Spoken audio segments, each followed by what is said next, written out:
Hello. Hello. How are you? I'm good. How are you? I'm doing pretty good. You sound okay. Can you hear yourself just fine?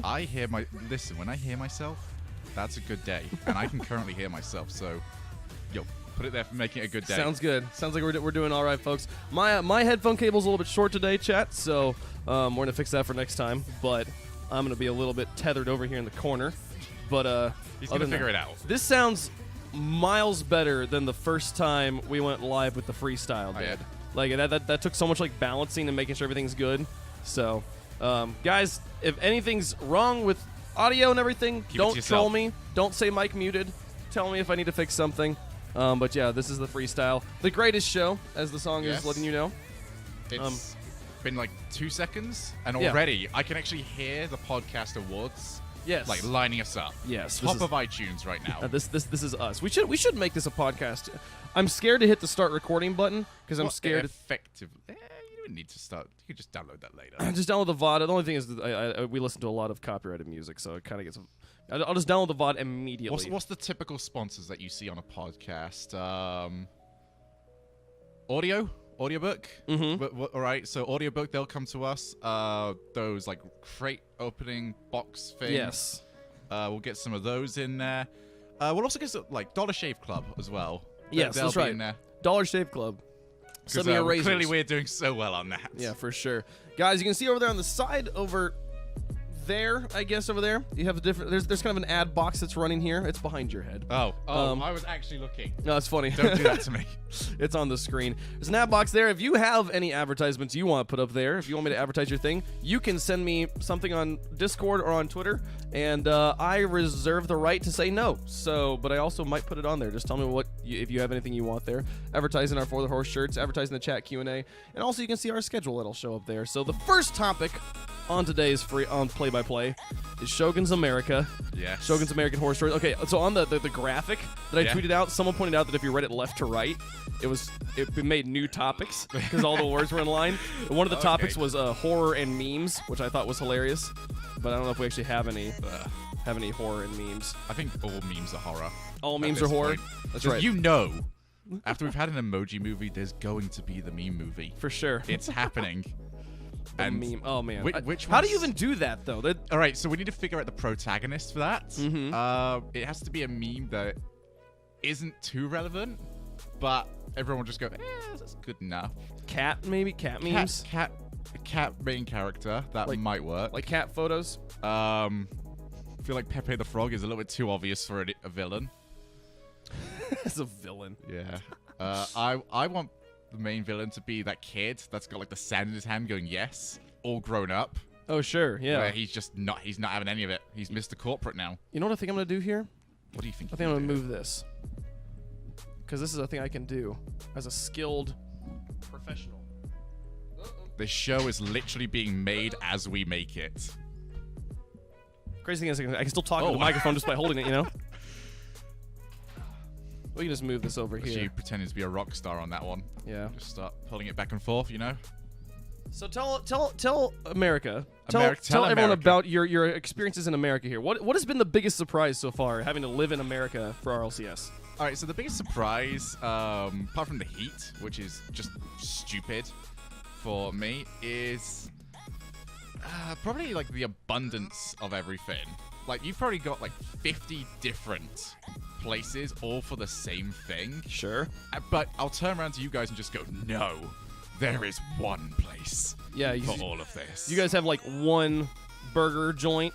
Yeah. Or something like that. Of course, you come from like small town Britain so I'm as well. probably a worse version of this. Like, because the thing is like in small town America, it's the same way. There's one diner, there's one general store. Yeah. Like LA is definitely an exception among American places as far as like how big things are and how many options there are. The thing is in LA, it's not a question of do they have it, it's a question of where is it, you know? Yeah, and that's sort of like it's too much choice at this point in time where I'm just sat there and just going, oh, I don't know. I don't just get whatever. Okay, Yeah. Just get whatever. It's nice. It's definitely nice, but and I've spoken to you about this. It's a really annoying, like thread that I have to try and walk whenever I'm out here because there's a difference between I need to be at least somewhat healthy, Sure.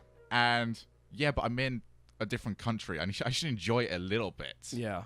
So it's a very difficult line to toe. And America is one of the worst places. If you're going to try the local cuisine, you're not staying healthy, you know? Did you see me end of season 3? Everything. I came in a decent weight in season 3. I think I was like 95 kg. Yeah. And I came out at 102. Yeah, which is ridiculous. Like, that's stupid. So That is. This season hasn't been as bad. I was around Carpets last night, and he actually had a scale there. I was just like, oh, I haven't seen one of these since I came out here. And I'm roughly the same. Makes sense. Which is more than fair enough for me. I've actually enjoyed myself a little bit more out here, and I'm still keeping the same weight. That's all good. So what's been the best part about America? Best part of America? I'd actually say the people. Really? For the most part. Really? That wasn't what I was expecting. So, not necessarily all of the people being good people. Like, that's a definite not what I'm going for here. But in the UK, everyone exists to spite one another. We just go, okay, hi, yep, sure. We don't talk. Sure. At all. Unless it's absolutely necessary. But for you guys, there's a lot of talking going on. Best example I can give is the diner me and you went to last week. Yeah. When she's just, like, super nice. Yeah. But if you're in the UK, you're just like, okay, your food good? All right, whatever. Yeah, the waitresses are coming over and like having conversations with you and stuff. Yes. Yeah. Yeah, that's a cool. It's there's definitely more like I don't know, especially that's I wouldn't say that that's true of all of America, but there's definitely good pockets where it's like if you're being rude, especially in the South, actually, like Southern hospitality is a thing. It's like I don't care how much I don't like you, I need to make sure you feel welcome in my house. You know, I might be talking crap about you behind your back, but like out in front, I'm gonna be making sure your glass is filled and you're in a comfortable place. Yeah, I actually had that because last season, me and James had the $100 bet.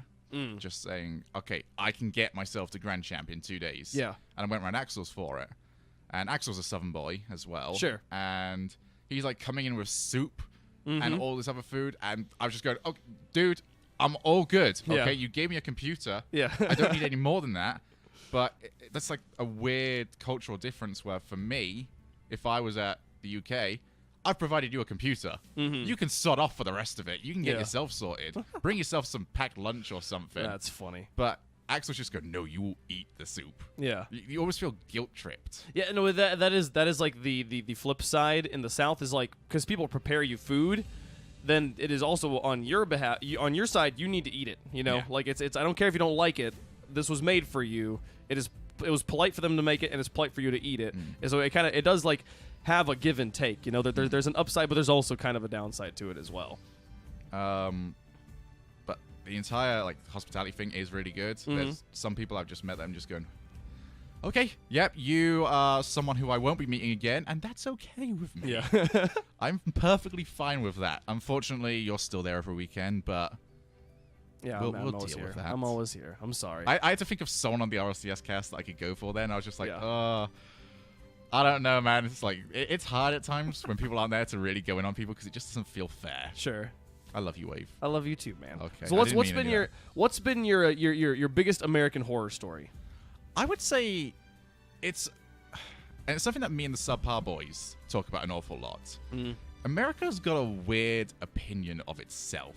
Okay. Whenever you come over here, where it's kind of, I don't want to say cult-like, but it's definitely shrouded in itself. Just going, yo, we need to, like, all your news stations are controlled by the same bloody people. I mean, Sure. you saw the thing where everyone's reading off the same script across 30 different news stations. It's a weird, like, agenda that seems to be getting pushed, where for problems that don't really exist. Yeah. At times. Yeah. And I think, like, this is exactly how Brexit happened as well, where we got agendas pushed, which weren't even necessarily right. I mean, neither side was really all that open about stuff. But there's a lot of information going around, and people, it's just like information overload. And you'll get people out there, it's like the perfect situation for confirmation bias. Sure, yeah. Where people just want to hear what they want to hear. Right. And because that info is always going around that they can hear it, everyone gets stuck in their own little ruts. Right. And then you just get what America like thinks about the rest of the world. Like, what does America think about the rest of the world? The American mentality is America's the best, and the rest of the world is it's us and then everybody else. You know, like it's worth nowhere. Like you literally, without any experience of the outside world, assume that your nation is the best and you've never been anywhere else. And it'll apply. America's this weird thing because of the states, that we didn't want to have there be one centralized government that would be easily corruptible. So we divided ourselves into states and made smaller governments that you would have to corrupt first if you wanted to be able to deal with that, which is what made us maybe more vulnerable to something like a civil war, but also what kind of keeps us a bit more balanced. And the thing is that from state to state, that sort of where the best mentality will vary. In states that don't have as strong of a culture, like places in the kind of the true north, or maybe kind of like the northeast, there's less individuality and less kind of less obvious culture. Somewhere like Connecticut, that's like their thing is insurance, and it's like that's what state is proud of their insurance culture. You know, I'm sure there's someone out there that is, but like being a Texan, where it's like people from everywhere in the world, if you can name 2 places in America, you can name Texas. You know, it's one, like, everyone knows who we are, and we take a lot of pride in like having this refined culture. And I remember my father telling stories about, he grew up in Dallas. He went to Texas A&M, which is about the most Texas of the Texas schools. And he believed Texas was the best place in the world. It was the most beautiful place in the world. It was the most successful place in the world. It was the most amazing place in the world in all ways. And then he joined the military and gets stationed in Monterey, California, which is just like 4 hours north of where we are now. And he realized, wait, Texas isn't the most beautiful place in the world. No. It's objectively not. This place is objectively so much prettier. And it made him question, what else about the rest of the world? What have I assumed about Texas that's not true, you know? And there's just this assumption that everything is the best right here, and this lack, almost willful ignorance to expose yourself to the rest. And I think that the biggest issue with America, which you're kind of hinting at, and which this is related to as well, is a lack of critical thinking. In a democracy where everyone gets a say, everybody needs to be thinking for themselves, and so many people are willfully forfeiting their right to think for themselves and just listening to other people. The people who do want to make the change see that and then push agendas at those people, and that's when you get situations like news networks just blasting, you know, mind-numbing information at everybody. And it's a level of patriotism that I don't see in any other country. I come from the UK. I mean, yeah, Brexit happened, but that wasn't down to patriotism. That was just down to ignorance. I'll put that down. Oh, sorry, we've got political opinions now. Sure. I won't be pushing that too much because I don't know what's happening with that at all. But there's no country I really go to where it's just like, yeah, this is my country. This is the best country. Yeah. Outside of the FIFA World Cup, no one really cares about their country. You just go, I care, I don't care, I don't care, I don't care. Oh, we can play a football game. I care. Yeah. And then outside of that, we just don't care anymore.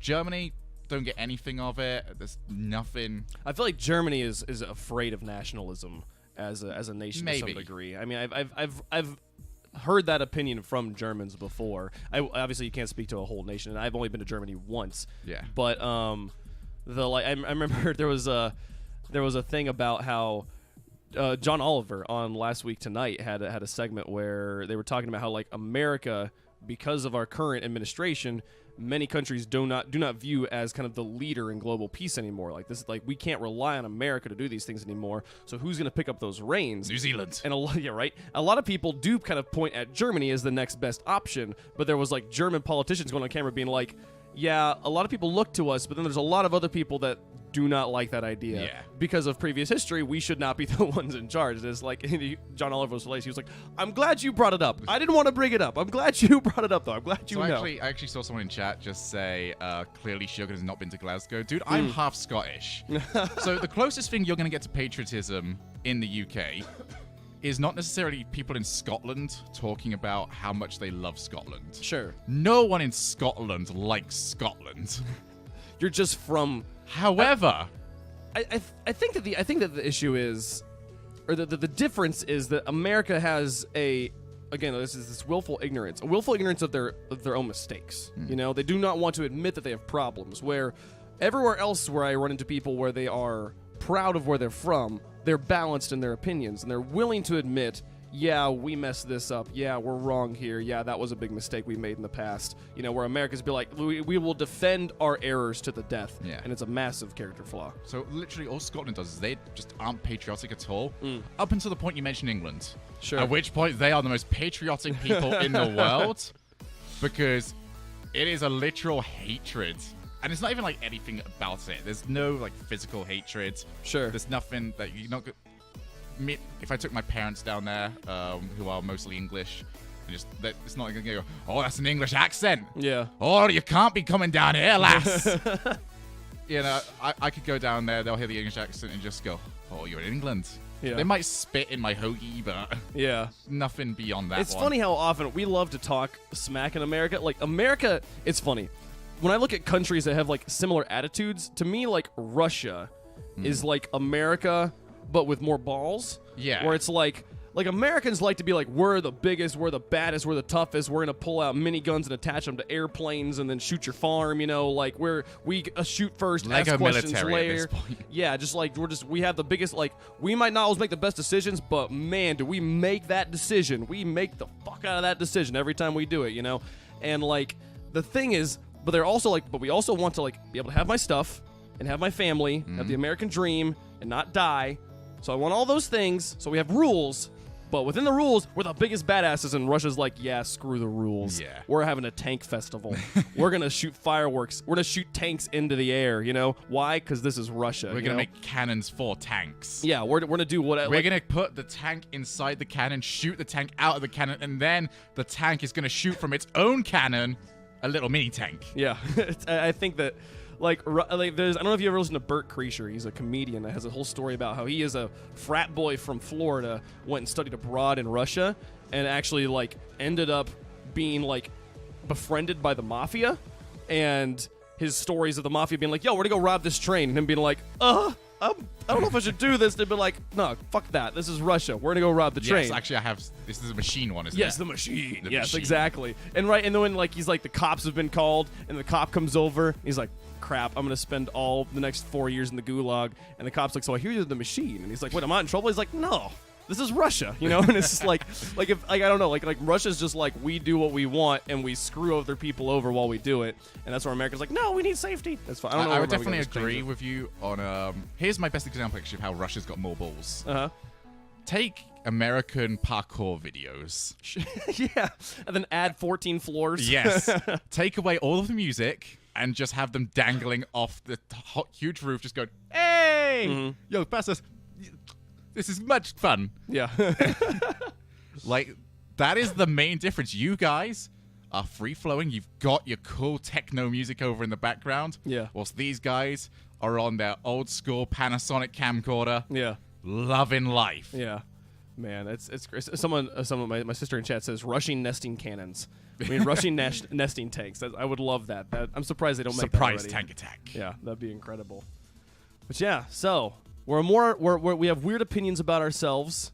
You like our people though, so do. it's interesting. The people are the best I like and the worst some parts. people. Yes, effectively. I mean, that's what's going to happen though when you've got the population that you do. Yeah. Like, our spread is quite large, but your spread is both large and dense on everything. Like, the people that we would have the most strong opinions on, like something that we, like anything that could have a strong opinion, just like, we like football.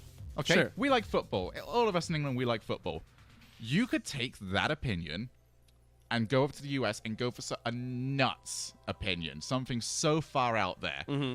And there would be just as many people with that opinion as we do with our main opinion. Yeah, that's a really good point. It is so many people and such a big place. I mean, just being in LA, it blows my mind how busy Target, our general store, down like not even in a busy part of LA, just in Burbank, which is a nice little city.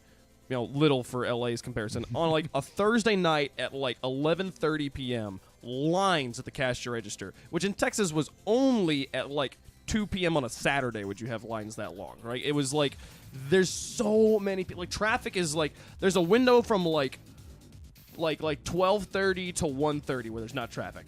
And every other time of the day, there's just traffic always, you know? Like, my favorite example was Jorby just moved out here to LA. And he was going to move into Culver City. And so I, like, looked up how far is it from my house to Culver City just to know how close he was. And it was 15 miles. I was like, okay, how long is that? I'm looking this up at midnight on, like, a Thursday. It's 40-minute drive to go 15 miles on a Thursday at midnight. And I'm like, just for the fun of it, let me Google how far the drive is from Dallas to Fort Worth. Dallas to Fort Worth is a 30-mile drive. Twice as far. It was 30 minutes. Oh. Okay. Twice as far, 10 minutes shorter. Because that's just how much more people, how much more dense, and how much more convoluted all the roads are here, you know? It's like they've had to, like, build the city around the people as they go. Where, like, Texas, it's like there's so much grass in between everything. There's grass in between every road and every building, you know? Like, we have road, like, mix masters the size of malls, you know, because it's like we just have the space. Why not? Let's just if we use more space, the people will get around more efficiently, you know? It's crazy. I mean, you guys are already using a lot of space for LA. Like, Yeah. it's ridiculously big. Yeah. And yet still, it feels like everyone's sort of been crammed in. Yeah. Which just doesn't make any sense at all. It feels like a city made, and then it's just it feels like a Sim City.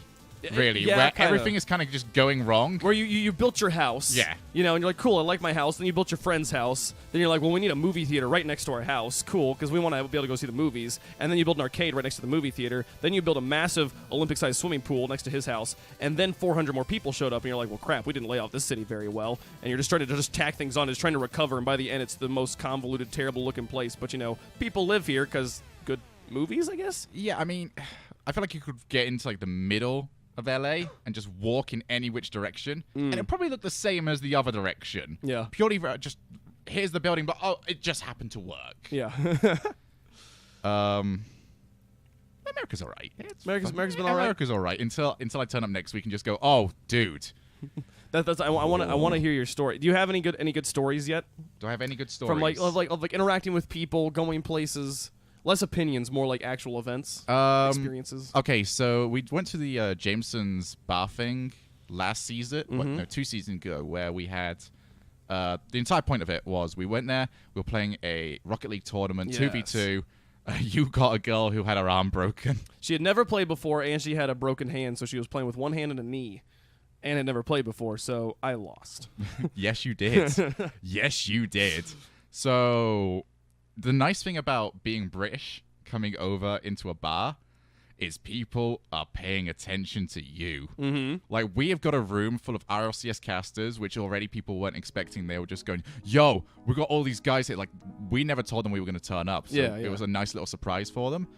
But I'm there, and I'm playing both well, and I'm British. Yeah. And people always have the opinion of, oh, he's not from here. Yeah. We need to show him what we're like over here. So I'm playing, and Subi, Subi's not the only one. There was a lot of people like I didn't know just bringing me drinks all the time. Like it got to a point I just couldn't keep up at all. But it was the one thing I definitely do like about coming over here is being that foreigner. Yeah. Where there's definitely drawbacks to it, but people treat you like, oh, you're so new. Oh, we gotta have the mittens on and just show you all the cool things. I was wasted by the end. I still won the tournament, but I was wasted. You won wasted, and if I remember correctly, the prize was more drinks. Was free money for more drinks at that bar. Yeah, that was. I did not catch that in. I wish that again, like 15 miles to go 40 minutes. That place was in Hollywood, which is not far from here, distance-wise, but it's far from here time-wise. And I would love to go more often to those sorts of things. It's just difficult to get down there. So that entire week, because that was the very first week of Season 3, that entire week just It was raining, too. It was rainy the whole time that week, I remember. It wasn't raining all the time, but there was definitely a fair amount. So that week, this is when we were Airbnb bouncing every single week. So we spent the first weekend in a church with like, and this seems to be the frat boy party area. So every single night, we've got me and Gibbs and all the rest of the boys trying to fall asleep, and all we can hear is, woo! Yeah! Let's do it! Lol. With other pounding noises that my mind sort of went away with. But we go straight from there over to another Airbnb in Hollywood, and it's me, Leaf, and Lawler. Ladies and gentlemen, whatever you see from Leaf and Lawler on camera is nothing. That is when they've got production and people watching them. That means they have to tone it in. Those two quabble all the time. Yeah. And after 4 days of it, I could not have been more done with the entire thing. I spent 2 months in 1 week, and I was just mentally drained after that, especially when you got Leaf on Hollywood. I want to go and see this. I want to go and see this. And I love Leaf. Yeah. But could I have him in like 2-hour intervals? You know, like on RLCS, you know. We Yes. see him on camera. Leaf is such a character. Such a genuine person. I love him so much. I don't know if you can see it. There's a dove out this window sitting on the tree looking straight at me. We have our first aviary viewer of the World. of I the told play. you this is worldwide. Pitbull can get out of here. We are. That's right. Mr. Worldwide. We're Mr. Worldwide. Lol. Oh man. Yeah, I had a good follow-up question for you. When it came to so you mentioned the heat Yeah. earlier, and I mentioned the fact that the first week you were here it was raining the whole time, which is quite the exception for LA. It's not normal sort of weather for us. Do you find the heat and the perpetual sun nice, or is it draining? Like, what are you used to, and how does this compare? So the UK is kind of fun because you wake up, you look out the window, you just go, "Ooh, today it's gone for raining." But over here, I wake up and I go, "Ooh, today has gone the exact same way as every other day since I got here." It was raining like the first week this season, and outside of that, nothing. It has just been like 2 days ago was the hottest. Mm-hmm. I went out to the gym as part of my apartment area. Walked out, had to walk like 100 meters to get to the gym, and that way I'm in there. I sweated more walking to the gym than I did inside the bloody gym. Because that 100 meters, like, at least the gym had air conditioning. Outside was just blistering hot. Man, just so uncomfortable. And it's crazy how like the heat that I had experienced ridiculous heat in Texas plenty of times. There was a summer my greatest like most manly thing I ever did was one summer I roofed all summer, installing shingles on roofs. Oh, people, okay. like giving people new roofs. It didn't get below 85 for 3 months, and this is Fahrenheit, and it's got above 100 every day for all 3 of those months. Man, roofing, that's a danger for someone with your height. You've got more frame for the wind to catch you. I get my head's a little bit higher off the ground than everybody else, so I fall farther. And it was like you're carrying heat absorbing materials, right? Like the whole point of a roof is that it absorbs the heat. So like not only are you higher near the sun, no shade, but you're applying heat absorbing materials and also heat reflecting materials depending on the type of roof you're installing. So it's just like it's literally like 15 degrees hotter on the roof than it is on the ground. And that was pretty ridiculous. Like that'll put some hair on your chest. That's like a good like. I thought it would just singe it all off. It'll put some chest on your hair. We'll go with that. But it would just be like a burnt area that sort of looks like you got a hairy chest, but it's actually just all just burns. And the thing is, you have to wear like jeans. Because I still have some of the jeans, I think, because they're good, like, just work pants now. But they're, like, all ripped up because, again, you're applying shingles, which are basically sandpaper. And you're, like, sitting on them and kneeling on it and stuff like that. And over the time, you'll just wear the jeans out. But you have to wear long sleeves because you can't put your knees on the shingle because then it'll actually, like, hurt your knees or whatever. That was a crazy job. That heat was insane. It was not... I still think the hottest heat I've ever had was last summer in August while we were doing RLCS and we walked out. It was like 110 degrees on the ground. And in LA, there's no trees, no grass, no nothing to absorb it. So it's just asphalt reflecting it back up in your face. And that was by far when I think about hottest thing I've ever felt, like that was it. So it definitely gets bad out here. Yeah, it definitely can. I'm trying to remember. That's not happening. I'm done. Worst farmer's tan. Yes, it was pretty bad, dude. I'm so pale. That summer was the best shape I've ever been in. Like carrying 60-pound, like the shingles came in like 60-pound bags. Basically, they were kind of like, and you put them on your shoulder and you'd run up, and then you'd walk up a ladder. And it was like the very first day I was there. It was a friend of mine's dad owned the company, so he got me a job. I show up, we get up on the roof. And the first thing you have to do, which you maybe don't realize, is you have to take off the old roof. So you have to like rip all the shingles off. And so what you do is the best thing to do is to like grab a shingle and try to get as many shingles to come up with it. So you get like a whole like kind of panel of shingles. Oh. So basically the same thing as like the pack of shingles, which weighed like 60-ish pounds.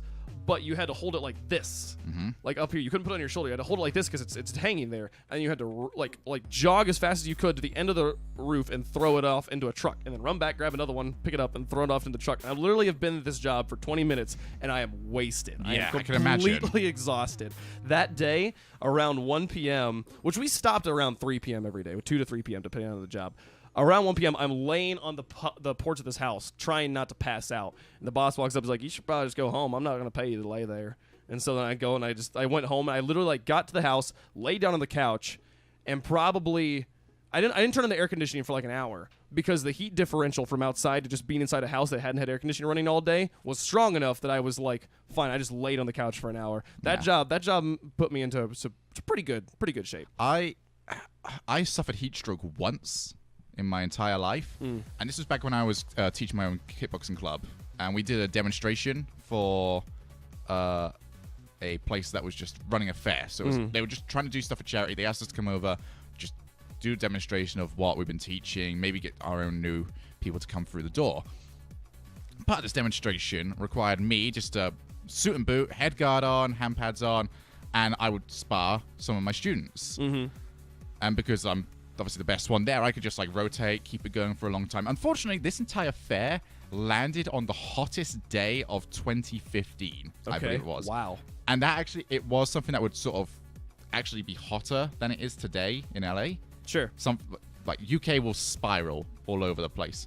So I'm there wearing all black, which was our fighting stuff, head guard on, and I'm just bouncing him down, doing it for about an hour or so.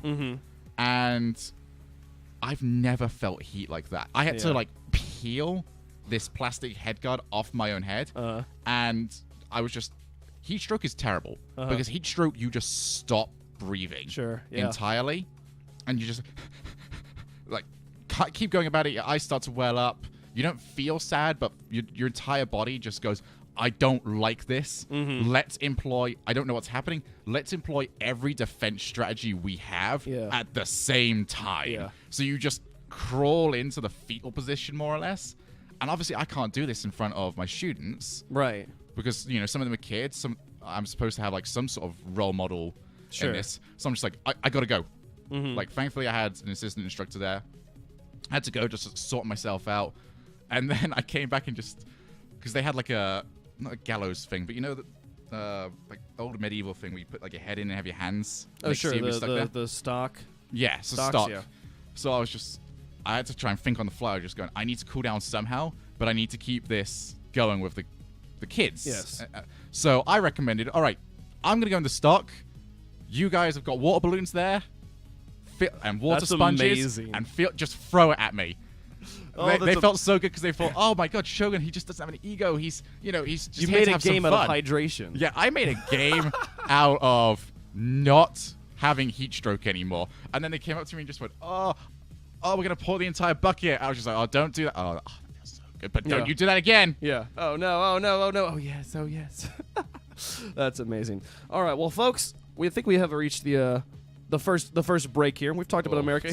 Shogun will have more America stories for us next week. We're going to make sure of that. We're going to go do things so that he'll have things to tell you. You're going to just find things for me to just bitch about. Yep, for sure. Folks, if you're enjoying the show, be sure to get involved with the Discord. It's a cool place. Get exclamation point Discord in chat. And I forgot to make the play-by-play channel. I'm going to do that while we're on break here so you guys can put things in there. If you have things you want us to talk about, you can give suggestions there.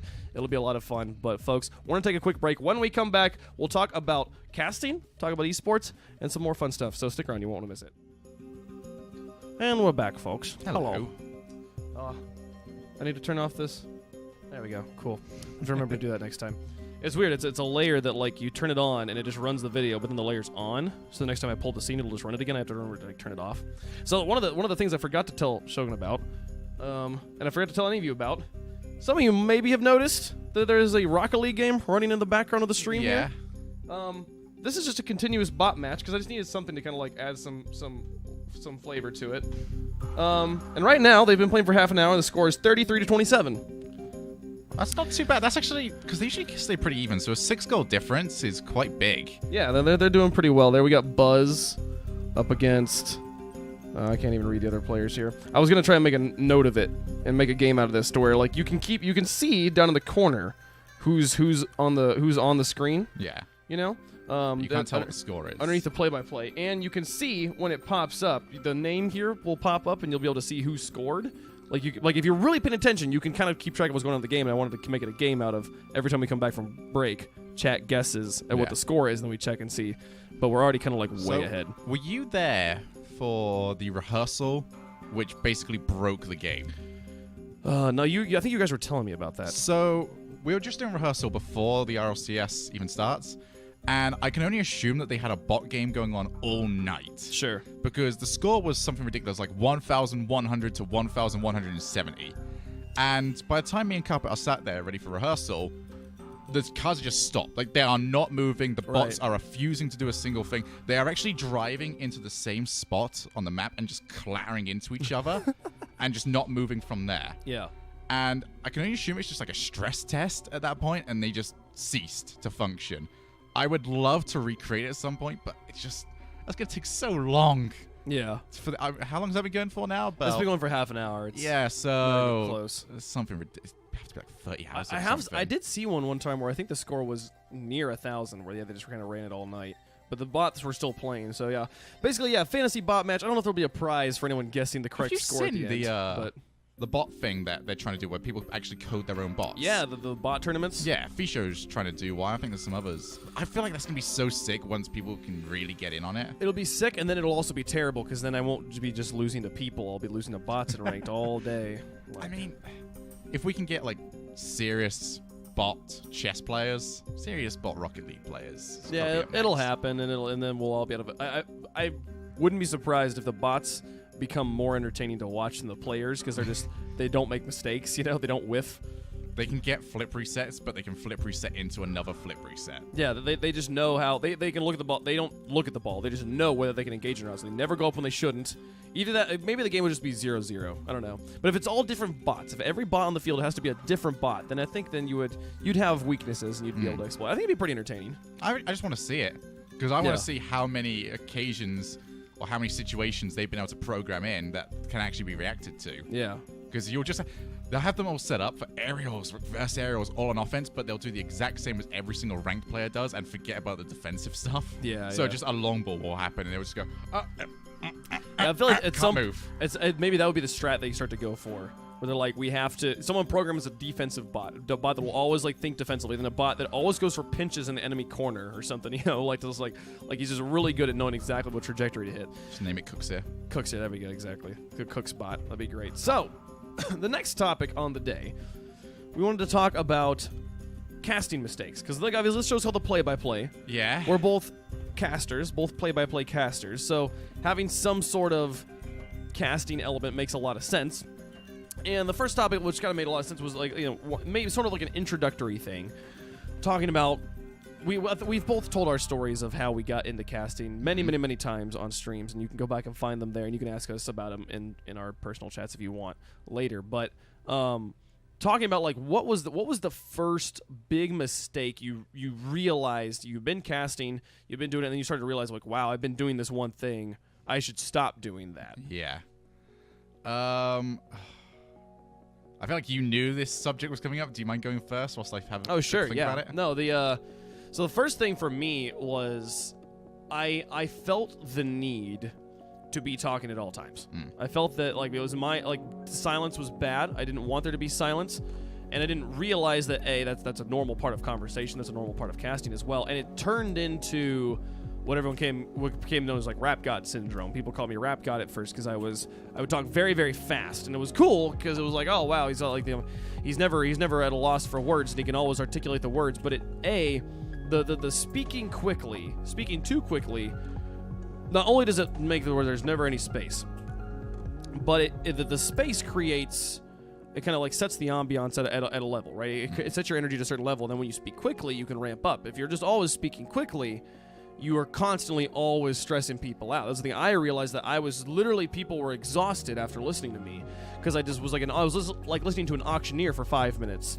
And when actual goals happened, also there was no room to get more hyped, Yeah. because I was already at full energy, and it was definitely a problem. And learning to speak less actually was the biggest first lesson for me in casting. So the big first lesson. Actually, I want to go into yours just a little bit more, because I 100% agree with that. It is, and you hear it a lot from community casters at the moment. I can understand it, because a lot of the stuff you do in the community right now is a case of trying to get noticed. Sure. And you can't really get noticed if nothing, you're looking for that big play that it gets clipped and it's going to put on Reddit and everyone's going to see it and everyone's just going to turn around and go, oh wow, the commentary for this was really hype. This guy might be able to do something.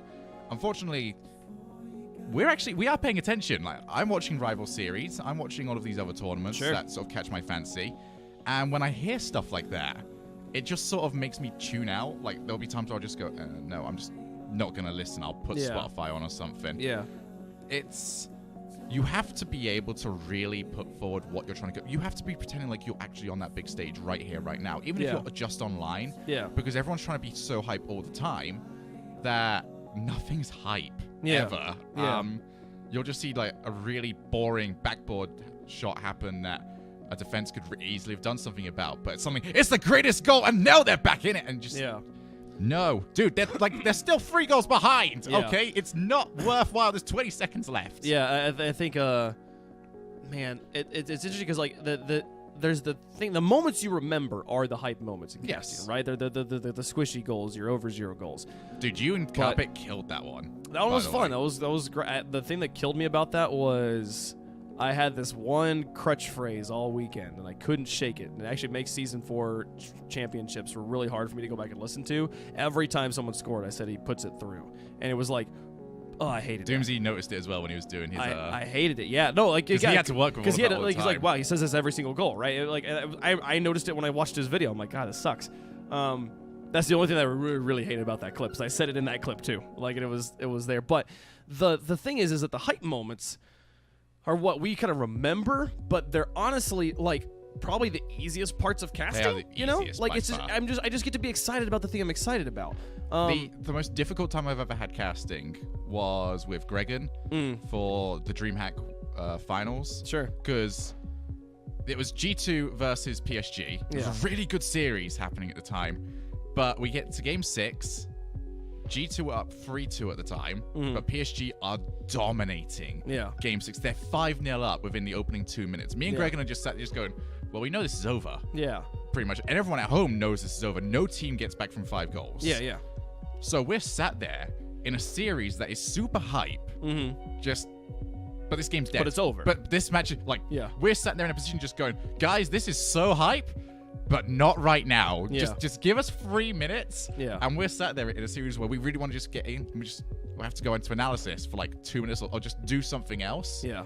And try and build the stage. But there's only so much you can really do with that amount of time. But the last thing I want to be doing there is just going into play-by-play and just go, da-da-da. Oh, wow, what a great touch-up. Because it doesn't matter anymore. Play-by-play isn't as important when you have a deficit like that, because no goal that gets scored really affects the outcome of the game at that point. Because unless they manage to score 5 goals, it's not going to happen. And the thing is like you talk about, people on like trying to get noticed on rival series and stuff, and like the Skype casts. First off, let me just say that for any community casters listening, your situation of having to be in a Skype cast is so much more difficult to sound good than it is in the RLCS, where like even in this situation right here, where you're sitting across from me, I hear you in my ears, I hear me in my ears, I hear the stream, and I can hear like I hear what the show sounds like, and it's easy for me to sound to just fit myself into that sound, versus I'm just speaking into my headset microphone. I hear game sound. I don't hear myself. I kind of hear you on a delay, and I don't hear what the stream hears at all. Yeah. It's so much more difficult to sound like a good caster in that situation. So props to you guys for doing that. Like we've all been there, but there's like when people are like, yo, why don't you use community cast anymore? There's a lot of reasons. One of them though is it's so much harder. Why would I do that? You know, it's also not really applicable. Like your first LAN is so much different to everything else. Me doing the first Insomnia that I did with Gregan and Johnny was such an eye-opener, because you go from doing play-by-play all the time and waiting for your opportunity to like bring in someone to, hey, I could just do that. Yeah. I want to talk. Yeah. And that's it's like super easy. There's actually some casters out there right now that I do really rate. It's the thing is the final point I was trying to kind of get at, which you kind of brought up, was they always try to have these hype moments, but again, hype moments are easy. The thing I'm most impressed with in a caster when I listen to the community cast is how does he cast when the hype moment isn't happening? Because everybody can yell, everybody can go like, oh my gosh, that was amazing, Squishy's a god. What do you do when the game is slow, when we're going 0-0 into overtime? Like, how did you cast those 5 minutes, of no goals happening? And how do you sound polished and sound good in those moments, not just the hype moment? And do you know how to balance that energy? Do you know how to not get hyped for a simple backboard clear or something? Like at that point, for me and you especially, we have to trust in our color commentator a lot. Yeah. Because that's the point that they need to be coming in and just saying, okay, here's the stuff. We can just chat back and forth about this for a long time, and that's the reason why I found working with Gregan so easy. Yeah. Because he does have all that stuff. Yeah. So we were able just to blow through 3 minutes of, oh, hey, it's 6-0 now. How lovely. Yeah. We managed to do a 7-1 game, and we didn't mention Brazil once. Yeah. Best cast of my life. It's funny. The thing I realized, it was this weird like progression for me. Like, so I start out just saying everything that comes to my mind, right? Much of it not worthwhile, things I don't need to say. But that turned me into Rap God, where I'm talking real fast. Then I started to realize I don't need to say all these things, and I started to eliminate all the things I didn't need to say, right? All the while, my game knowledge is building. I'm learning more about what's happening. So now, as I'm watching, I'm starting to see more actually important things, you know? And so I kind of slowed down. If you listen to me at the beginning, like pre-RLCS, I talk very fast. Listen to me during the RLCS Season 1 finals, talking pretty slow. Listen to me midway through Season 2, I'm starting to talk fast again. And it's because I've learned more about the game. I know more about rotation. There's more cohesive strategy for me to like point to. Yeah. And I know it, and I see it, and I'm like, I want to talk about it. So now I'm talking fast again, and like, hold on. Again, it's constantly a process of learning more, perceiving more, and then gleaning what doesn't need to be said and really saying the poignant things that'll make the view better. And I've been a strong believer that knowing the game is so important for play-by-play, because we're all about pacing. Sure. We have to build the pace to a certain point and really like bring up to a crescendo, especially for the big moments. And you have to be able to time that right. Sure. Yeah. If I'm casting, I have to be able to go, so the ball's played over the left, come over the top, and then suddenly I can see the thing start to happen. Oh my goodness, it could actually happen over the top, and then it's, it's just building it all the way up and back down. Yeah. If you don't know the game, Yeah. you're just going to go, okay,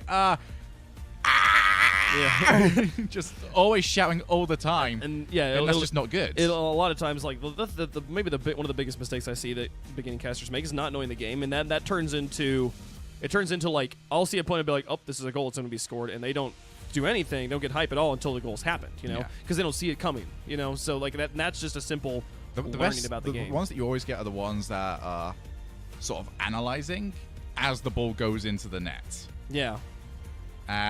Yeah. Like, you probably could have seen that one coming, buddy. Yeah.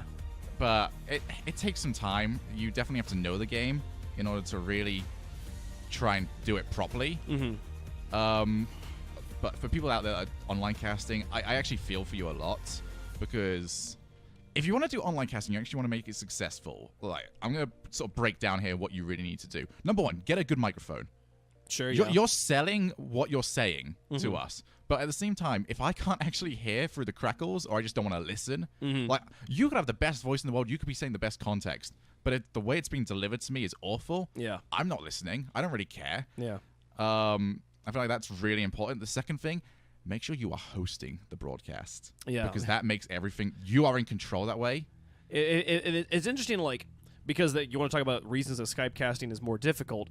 Usually that's what you're doing, right? You're not just casting. That's it. Like on RLCS, I'm just sitting in front of a computer. Like, okay, DreamHack was great. We just sat down, and the moment we heard Axel Toss talking to us, we started to talk back to him. And then when a game showed up on the TV in front of us, we started just to talk about the game. And if the game disappeared, well, we just stopped talking about the game. We started talking to each other. There was no, like, we didn't have to get into lobbies. We didn't have to host. We didn't have to, like, change scenes. We didn't have to deal with audio levels. Like, that was literally everybody else's job. So our job was just to talk, DreamHack is, like, the most fun I've had on that front. Because rather than having to worry about getting into the game because we're getting it fed over to us, it was literally me and Gregan sat there just going, what are Gibbs and Achieve saying that we can really go in on? Yeah. And it was great. so, because we're looking at him, I'm just looking at him just go, that's the one. Yeah. That's the bit.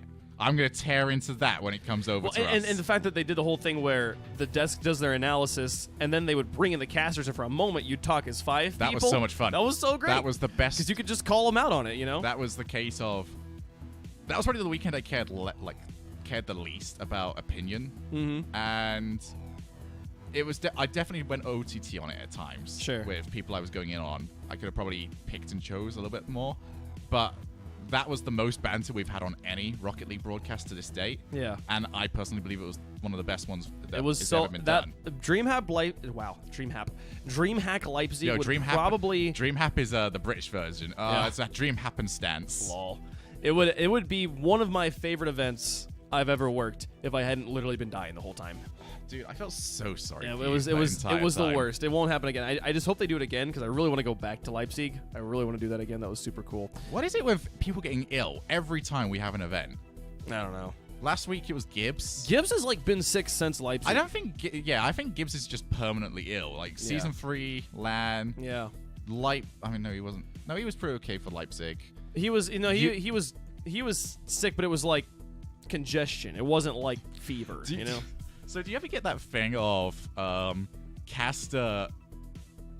I've lost the word that I'm looking for here, but the occasions where you hear someone complaining about something, and as a play-by-play, you're just going, how? We've got it so when you hear things like Gibbs losing his voice, and you just going, you're talking for like 20 seconds, dude. Yeah. How can you possibly be losing your voice? Yeah, so it is funny anytime someone talks about losing their voice who isn't a play-by-play. It's like, I do so much more talking than you do.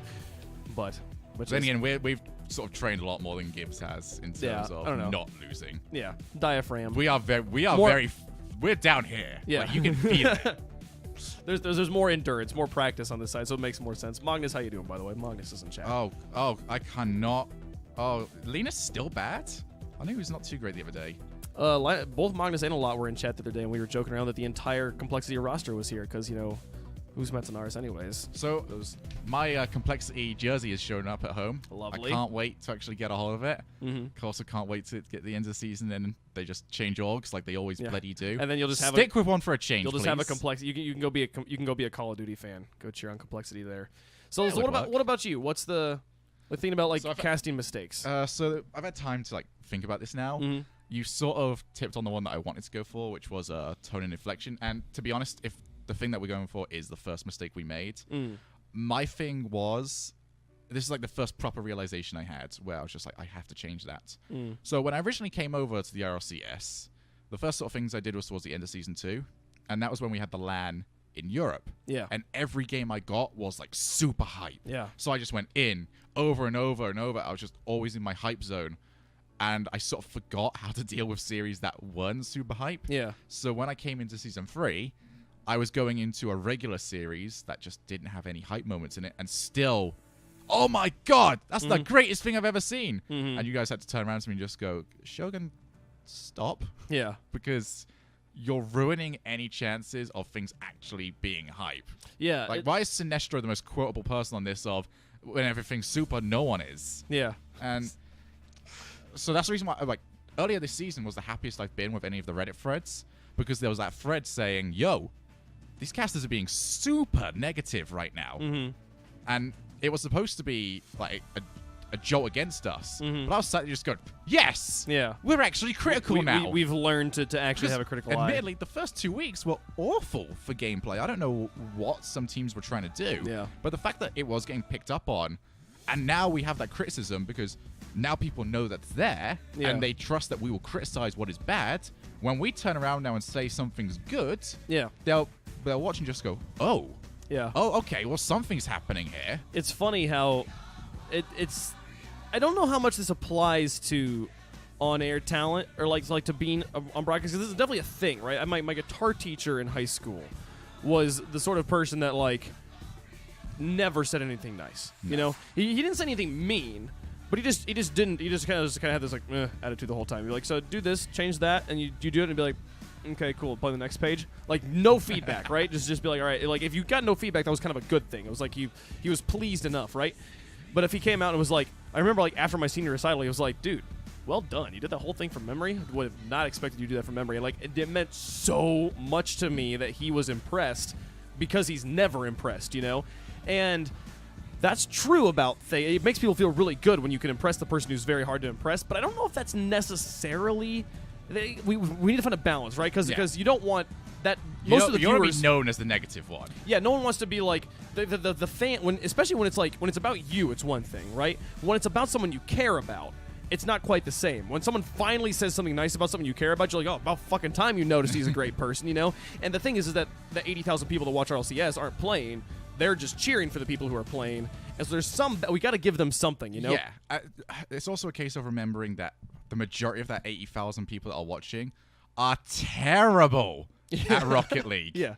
Half the people that are saying, oh, wow, you don't know about this, and this, they're gold for the most part. And you'll get a couple of people that are saying you that are actually good at the game. Yeah. But for the most part, if I want to be told that I'm getting a strategy wrong or I'm saying something, I want to hear it from the pros. Yeah. Like, speak to me in private and just tell me, yo, that's not quite Well, it's right. But it's like they're 1% of the player base is in Champ, right? So that means like out of 80,000 people watching, 800 of them are in Champ, you know? yeah, And it's like if all 800 of them, and those are the 800 people who are speaking up, you know, who are saying things, and like, and it's those people also have to remember that I'm speaking to 79,200 other people, you know, and that aren't at their level. I remember the sort of squishy Lachinio moment where they were like passing the ball to each other at the end of the game and just dribbling around. That clip showed up on Reddit because it was interesting, and some people were talking about the casting because I commented. I said, like, for anyone who doesn't play Rocket League, this is absurdly hard to do, and a bunch of people had issue with that, saying this isn't absurdly hard to do. Anybody can do this if you practice for, you know, if you practice it for like 6 hours straight or something like that. You could play this. I'm like, first off, practicing any specific mechanic in a video game for 6 hours straight, pretty difficult. Like, nobody does that, right? Other than actual professional players. And secondly, I'm addressing people who have never played before. And the thing is that you're watching someone at a walking pace just keep a ball on his hood, right? Yeah. Doesn't look that difficult. Actually, really difficult thing to do if you've never played Rocket League before. It's not this, like if I give you a soccer ball and you've never kicked a soccer ball before, you could kick it in a big circle. You know, that wouldn't can't be do a kippy uppy. yeah, but you can't do that in Rocket League. In the Rocket League, that sort of small mechanic is actually very difficult. And they had an issue with being like, it's not like it's maybe hard, but it's not absurdly hard. Why are they exaggerating? It's like I'm talking to the 79,200 other people who can't do that. You got to remember that the people, and I'm not calling out anyone that's watching on their specific rank, but you also got to remember I can get up to plat using an arcade stick. Yeah. There are plenty of people out there, and I can tell you right now, no one in plat can do that. Yeah. I didn't mean for that to rhyme, but oh well. No one in plat can do that. Yes. It is a wide audience we have to go for, and sometimes that can sort of be my own mistake. Yeah. I only sort of focus it on like I assume people know what I know. Yeah. And I try and go above and beyond that. When you realize, okay, I have to bring this down. Well, and then there's some sort of balance to it, right? Because I know when I listen to an event, a sport, any sport that I don't know a lot about, and the casters speak about things and kind of assume that I have knowledge that I don't have, it implies a depth, right? It implies that this game is not easily understood at a surface level, and you that's been here for 5 minutes can't possibly understand this game, and that makes me more interested in watching it again because I want to know this insider knowledge. I want to understand this game, and I enjoy watching football with someone who watches very little football because I understand all the calls, I understand all the penalties, I can see the penalty happen before they throw the flag, you know, and it's like that's fun. It's fun for me to know this stuff, you know. So on some level, with casting, it isn't. We don't need to dumb it down, you know. Like in Dota, they do at the international, they have the official broadcast, and they have the noobs broadcast, where they literally like, if you've never played Dota, we're gonna explain everything to you really simply. There was a really hilarious moment where Purge does this a lot. Purge is great for this stuff, and he was like, yeah, so Gyrocopter goes back. He's gonna buy boots. Yes, I know he's the flying character, but trust me, the boots still make him faster. I don't get it either. Like, and it's like explaining things that like to us make perfect sense, but to someone who's never played the game before is super unintuitive. You know, like it's good if you could do that, but while we don't have that, we do have to find some sort of balance in the middle where we're helping the people who are new, but also sort of encouraging them to like, there's more to this game. So the people that I think, and also the people saying, yo, prove it. There's a video out on it. Come on, man. Like that you're not watching my YouTube? Come on, man. The people that I've always found that I've probably done the best job of knowing so much and having to condense it are the commentators for the Evo tournaments. Sure, yeah. Because you're taking games where they're using frame data, like one frame, and they have to condense all of it into a knowable thing because they've learned all of this stuff. And Evo is the only time where casual viewers will start watching fighting games. Yeah. So they have to explain like what a frame trap is. Yeah. Because no one casual knows what a frame trap is. Yeah. So they have to sort of dumb it down a little bit and work up that way. So they'll spend like the first few days of the broadcast going through all this stuff. That way they're teaching you as they go through, because Evo is like a multiple day event. Like day 1, qualifier, day 2, like top 128, and then day 3 is the top 8. Yep. And they'll go through as like day 1. All right, we're going to go through all the basic terms. We're just going to get used to it. They don't go out their way to like make it seem that way, but you can sort of tell it's leveling up as the streams go along. And then by the time they reach top 8, they're using their regular terminology. Yeah. And now everyone knows what this stuff is. So you have to spend some time building it. I feel like maybe we can start doing that, especially with the World Championships coming up. Yeah. Of day 1, we sort of dumb it down a little bit and then really hype it up. Yeah, that would be...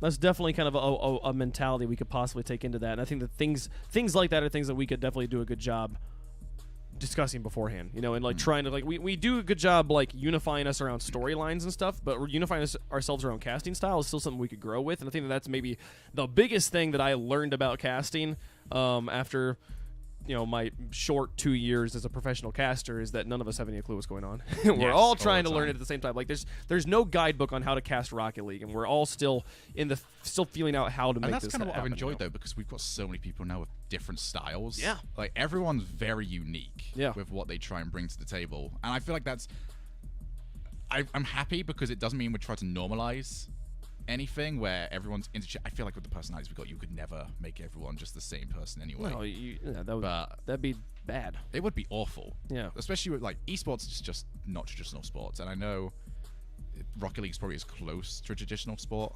Wow, I cannot say that word probably. Traditional. There we are. I tried to do that one a little bit too quickly, but you have to keep it esports style because traditional sports are designed for particular audiences. NFL is designed for an American audience. Right. Soccer or football is designed for an English audience. If I'm watching a BBC broadcast, it's literally the British broadcasting. Yeah. Like it's in the name. Yeah. But for esports, it's not specific to a region. Right. It's worldwide. You're supposed to be trying to cater it for both a US audience and a European audience at the same time. So any attempts that you have at normalizing it are going to fail straight away because you can't point to any broadcast that's out there and just go, do it like this. Yeah. Because the moment you do that, you completely alienate the other side of the broadcast. Yep. Nope, definitely a balancing act that we're still in the process of learning here. Folks, we're going to take a quick break. If you're not already, get involved in the Discord. It's a cool place. Lots of cool people got it there. sorted out now. I do have it sorted out. I love that. I just like showing this graphic off. It's pretty nice. You did this very well for like 1 day's worth of work. I did. I spent like probably 6 hours over the course of the last 2 days just like making graphics and stuff for this. And it's part of the fun of doing these shows for me. But yeah, ! Discord and chat if you want to get involved in all things Punk Bunker related for my personal streams and also for the play-by-play. I almost called it the freestyle. Close one there. How dare you? We're going to take a quick break, folks. When we come back, going to talk about the Rocket League bubble. What is that? You'll find out. It'll be fun. But so, next topic on the broadcast, I want to talk about the Rocket League bubble. And I don't know if I've actually had this conversation with you before, but this is something I realized recently as a streamer, also as a caster, that whenever I tried to first off, there's the whole thing of like, Rocket League does not get viewership outside of esports. Exactly. Right? Yep. I was watching Gillyweed yesterday. Gillyweed hosts the Rival series. She's originally from Heroes of the Storm. Significantly smaller esports scene. The game had, at the time when I tuned into her stream, the directory had 8,200 viewers, which is about 50% more than Rocket League gets at its peak by itself. Like, Rocket League, I think the most I've ever seen it without a tournament gets up to is like 6,000. Yeah. And like, that's the usual is about 4,000, so about double that was what it was just sitting at on the middle of a Tuesday, you know? And she, as a caster, not a professional player, but just as a caster, had 230 viewers. And this is pretty normal for other things outside of Rocket League. Rocket League is this weird exception where the esport gets a ton of viewership and the normal kind of content doesn't, which is one part of what I'm talking about. But the thing is, because of that, the talent will always be like, oh, I'm playing Rocket League, I'm doing this is fun, right? And when I use the word talent in this conversation, I'm speaking of broadcast talent, professional players, and content creators. So I'm using talent as kind of a broad sense of the word here. Whenever the people that have popped up in Rocket League, because Rocket League shows up on the scene, right, in esports and just in video games in general, and is completely new. It's completely different from anything we've done before. It's a physics sandbox that involves moving cars and balls. We've never had a game like this before, and it's entirely a physics sandbox. There's no clicking on some, there's no hit scan, there's no abilities, there's no anything. There's not just like some physics on top of a game. It's only physics, right? And so these people that are used to in esports being able to kind of like float between titles, you know, if I'm a CSGO guy, I can switch to other mouse and keyboard shooters pretty easily. If I'm a Call of Duty guy, I can switch to Halo pretty easily, right? And there's this kind of like floating around. And even within the shooting community, especially as casters, the peripheral doesn't matter. And like I could switch from Call of Duty to CSGO to Fortnite to PUBG to Halo, whatever, because there's some fundamentals that carry over. And the same thing that goes with the MOBA community. Whoopsies. Rocket League that didn't apply. No. Anybody who was coming into Rocket League had to start over, right? You had to completely go back down to ground one of building up game knowledge. Maybe you're good at learning how to play games, but that's still, you're going to have to apply that here, and you're not going to be able to just have the success in Rocket League that you saw earlier. So that created this vacuum, this bubble of a vacuum where there was nobody making content, nobody streaming, nobody doing anything, and it flooded with brand new people. So many of the people who are here in the Rocket League community, it's their first time being a community figure in anything. Yeah. You know, they've never been a streamer, a successful streamer or caster or pro in any other title. Rocket League was new because none of the previous talent that usually would kind of glean over, the way that like Team Fortress talent all became Overwatch pros, because Team Fortress kind of died, but Overwatch was similar enough that they were able to port over. There was no equivalent with Rocket League. Everything in Rocket League was brand new, which was cool. So people like you and me, who had no previous experience and no previous success in esports, suddenly got to be successful in esports. When we had the RLCS talent come out, Golden Boy was hired as the host. That was awesome. All the casters, though, it was their first time casting an esport. Like, James Bond had casted some Evolve before, but, like, not that... maybe that counts. So we could say maybe James Bond's done that. But all the rest of us, it was our first time casting an esport. And the thing is, though, I started to realize that when we started to look at Rocket League, we're like, Rocket League has this weird, like, low level of viewership. I'm going to try and play something else. And it goes away. Like the little viewership I have is suddenly gone. And you realize the bubble that allowed us to grow into the space is also now keeping us confined within this space, you know? It's this weird phenomenon. I don't know if you had noticed it. I just wanted to talk to you about it. So I've actually managed to avoid this bubble very slightly, where my non-Rocket League content on Twitch usually does just as well as my actual Rocket League content. But that's mostly down to my personality type of probably being better as a reactor. Sure. To certain things, like put me on a Getting Over It, put me on Danganronpa, just something where I've got something dumb to lay into. Sure. But I can 100% see what you mean, though, where Rocket League is just so different and so few transferable skills, where even if you've got like a base level knowledge and playing ability of CSGO, you can go in there and you'll at least be somewhat entertaining. Yeah. And same thing with League of Legends. It doesn't look too different each and every time. But in terms of the difference between new guy and pro, I don't think there's any esport or game out there where it's more pronounced than Rocket League. Yeah. Where it's a case of, if you gave me a fighting game and told me the buttons, I could possibly land a hit on a pro. Possibly. Yeah. Give me a couple of games. Like, give me 10 games, I might land one hit. Sure. Give me a shooter. I might kill him once across 20 games. Give me Rocket League. That new guy is not beating me. In 20. He's not scoring a goal within 20 games. Yeah. It's just not happening. It's not actually possible. Right. And it does sort of create its own little bubble where everyone sort of struggles. But I feel like part of it also comes down to who we have streaming and what they try and do. Sort of. I mean, it's so like the... Because Rocket League has a lot of success on YouTube, which is weird. Well, I mean, it has a lot of success relative for the Rocket League community, but I think that, like, still, like, the biggest Rocket League YouTube creators are still pretty small on the scale. I think people like John... John Sandman's one of the weird, like, he's like this weird second wave where, like, he didn't start as a Rocket League streamer. He started as something else and then realized Rocket League's pretty fun. I've gotten good enough now at Rocket League that I can try to get into the Rocket League community. And then he just brought the Sandman army over to Rocket League and actually probably helped grow our bubble a little bit because he was already such a big thing, you know? The actual endemic talent, people like Jazer is probably the biggest channel. And I can think of plenty of gaming channels off the top of my head that have twice his subscriber base. So keeping Rocket League content fresh is so difficult. Yeah. When I was like really pushing for it, that was like the main thing I was trying to go for, which was making everything very different. I feel like Rocket League has a space to be very useful as sort of a background game, whilst people with personalities and very good friendships sort of go on and use that as just, okay, it's happening, but we're talking about something. And I feel like we're still waiting for someone to really blow up doing that. Yeah. Because pro streamers are starting to do well, those numbers are starting to climb up now. Squishy's now hitting like close to 2,000 streams. Rizzo's now jumped up from 1,000 to 1,000. So it's slowly happening. It's growing a bit, and I think that part of this might also be the ninja effect that's going on right now, where like Twitch has become more mainstream, and the rising tide rises all ships. That like all of us everywhere, I'm seeing people who previously had like no viewership suddenly having a bit of viewership, and it's like it feels like all of Twitch right now is kind of growing.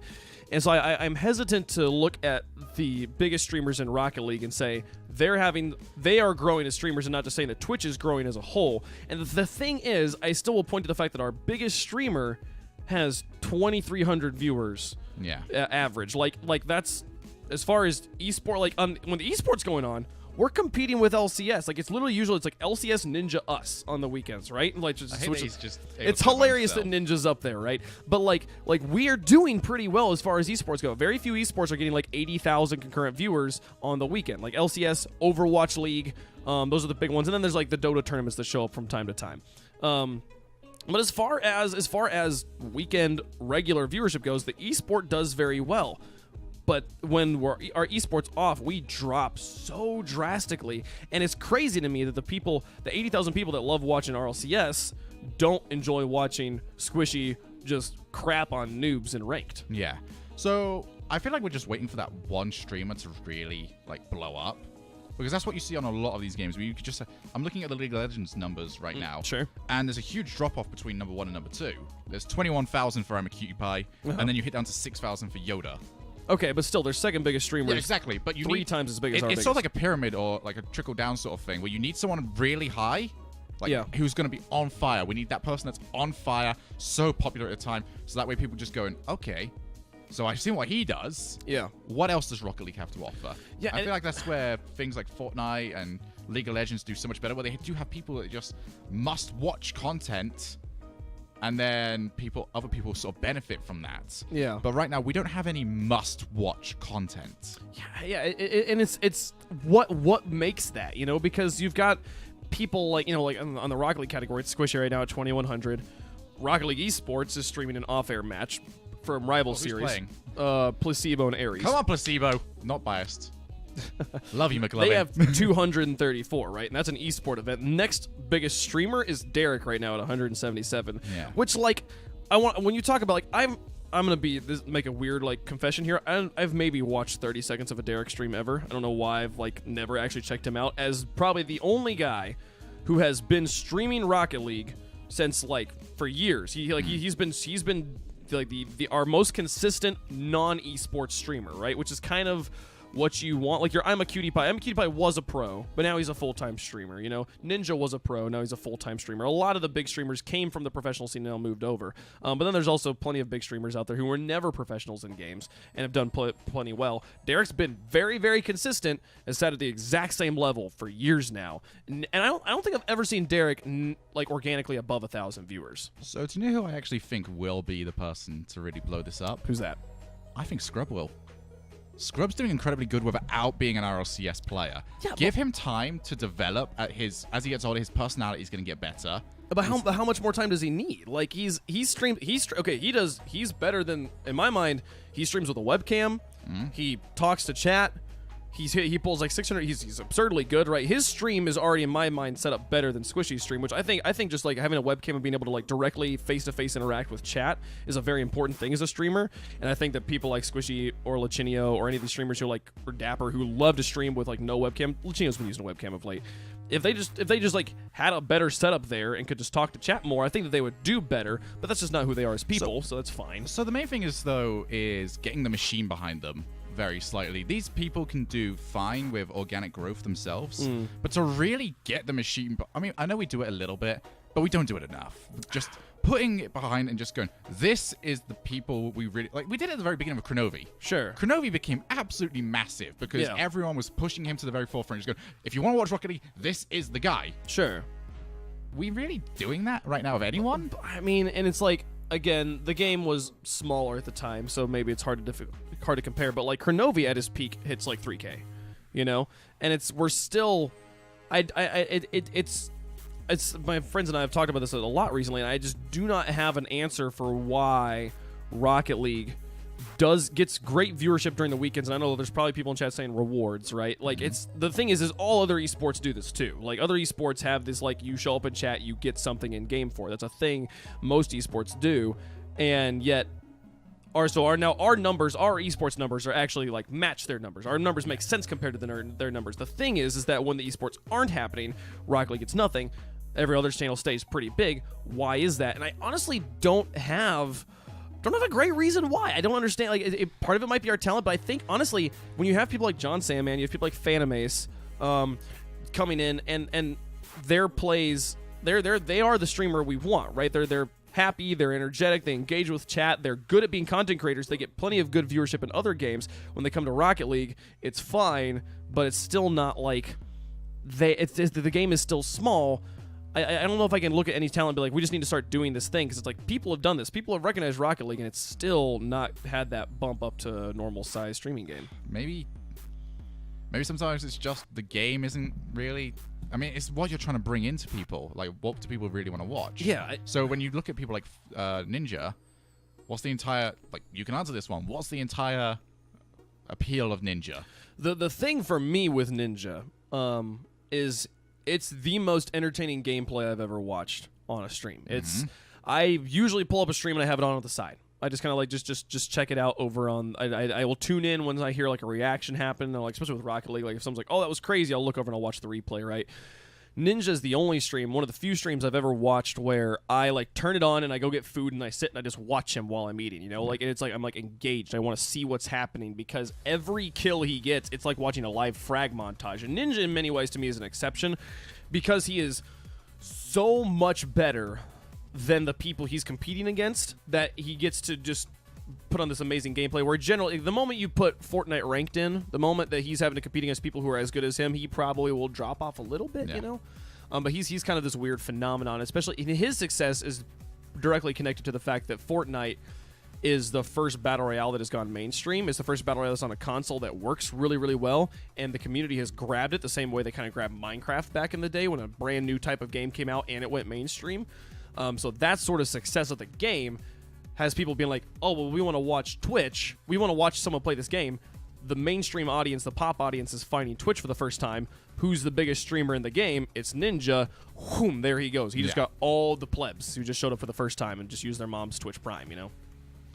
So, it's definitely a difficult question to answer. I feel like it's something that either will never be answered or someone will just pop off and we go, oh, that's what it would take.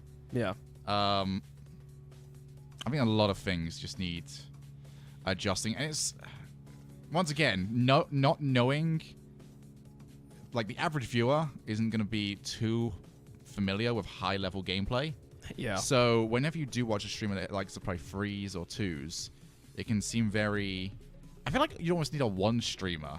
It's like because that's the only time where it's really varied. Where it's very obvious how much better they are. And than the other it's people. easier to get involved, like with those sort of things. I still think that like Scrub has all the makings. He has everything he needs. He's I just wish he was like 3 years older, so he'd be. Well, I just even think that I think as a young kid, it's almost more appealing. It's like, wow, this is the 12-year-old that craps on me and ranked all day. I'm just thinking from like where I was. Well, I didn't have my personality fully developed. I want to see where Scrub is in 3 years' time. Sure. Where he's had time to be able to sit on this fame for a little while and just go, okay, now I know what I want to do with it. Now I know what I want to portray myself as. Yeah. Well, and someone in chat said John hardly ever streams straight Rocket League. Let's chat pick games, and when he does Rocket League during the daytime, he gets over 2K viewers easy.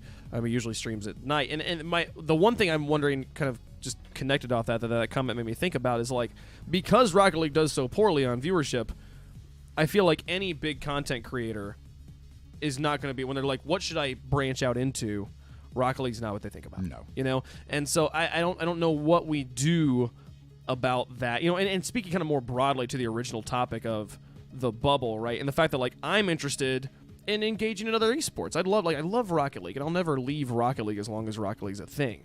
But I love shooters. Halo was my first love in video games. Halo will always become my first love in esports, and I would kind of enjoy being in part of that scene.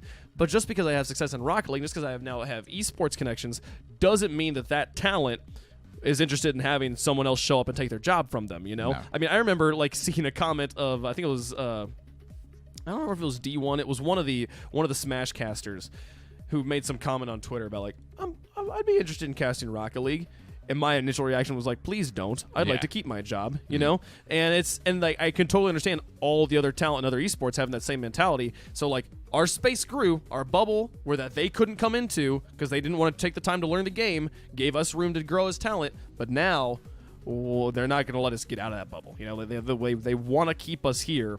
And I don't know if there's anything we can do about that. And I wonder the thing is that with other games, right, where there's other analogs, there is some room for lateral movement. Yeah. With Rocket League, because there is no other entirely physics sandbox esport, which if there ever is one of those that pops up, cool. That's what Rocket League talent needs to go for, you know? But right now, we are trapped right here. Luckily, it's a nice place to be trapped, but still. I feel like you make a good point there, but I feel like Carpet, and yes, Carpet's ridiculously talented at what he does. Sure. But I feel like Carpet's sort of proven to us that as long as you are good at what you do, you can branch out into different things and really start looking towards it. So I feel like we're developing ourselves, like the core mechanics of what we need to do as talent, and we'll be able to branch out into other things. I could probably, I mean, it's something that you guys probably won't look into. I don't think the scene's really set up over here, but I feel like I could probably move into a FIFA scene pretty easily with the same commentary style. And then from there, just keep learning more and more about other games. The only thing that we would struggle with is the different pace.